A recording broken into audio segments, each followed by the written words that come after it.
And we decided that since the book was about fair use, the whole notion of fair use, we have the fair use part of the copyright clause is right at the beginning of the book. What safer place to go and sample from the most litigious folks in the world, like Walt Disney? And so we ended up doing a track that utilized a song from a Walt Disney film called Little Mermaid. And if any of you know this, I'd like to have you join in with me. Look at this stuff. Isn't it neat? Wouldn't you think my collection's complete? Wouldn't you think I'm a girl who has everything? Well, we agree with Ariel, the Little Mermaid. Of course, it's an ancient fairy tale that Disney was able to steal and use and turn into a movie because it was now in the public domain. And if copyright law had existed for the last 500 years the way corporations would like it to now, all that stuff would, the guy who wrote West Side Story would have been sued by the estate of William Shakespeare, right? Who ripped it off? That's right. It's like there's no original ideas. We just need to kind of get over that. We're just building on what came before us. And in fact, I should ask you, how many of you know how long copyright law originally lasted for?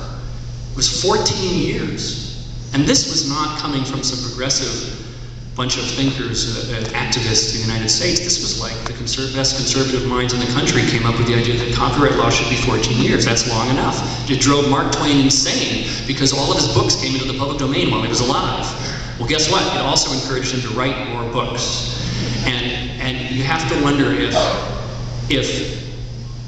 the copyright on Catcher in the Rye had expired in 14 years, maybe J.G. Salinger would have written more incredible, amazing books. So it's a different way to think of it.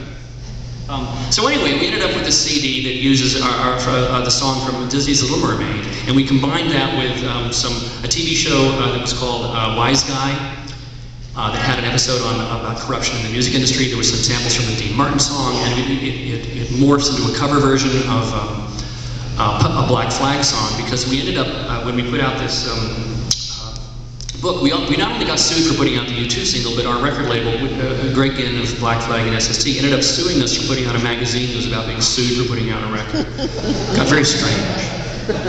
So we did a cover version of a Black Flag song called Gimme, Gimme, Gimme. Gimme, gimme, gimme, I need some more. Gimme, gimme, gimme, don't ask before. Which we thought was sounded like the way the lawyers were treating us.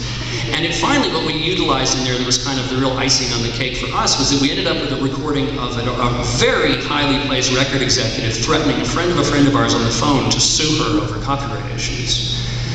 And unlike most of our work of appropriation, which I think you could really argue in a court of law that it was very defensible as fair use, in this case there would be no defense because this is just wiretapping. But it was a great tape, so we had to use it. So I'm going to show you this. I'm going to have to. I think this will be the last shot I show, so we're running a little late. And this is called "Gimme the Mermaid." And this was all done with. We met an animator in LA named Tim Maloney, who was working at the time for Walt Disney in the building where they were making the Little Mermaid Saturday morning cartoon show. And we said, Tim, you know how to draw her. Why don't we work together and make you something? So this actually was made completely on Disney's dime, without them knowing about it, rendered on the computer.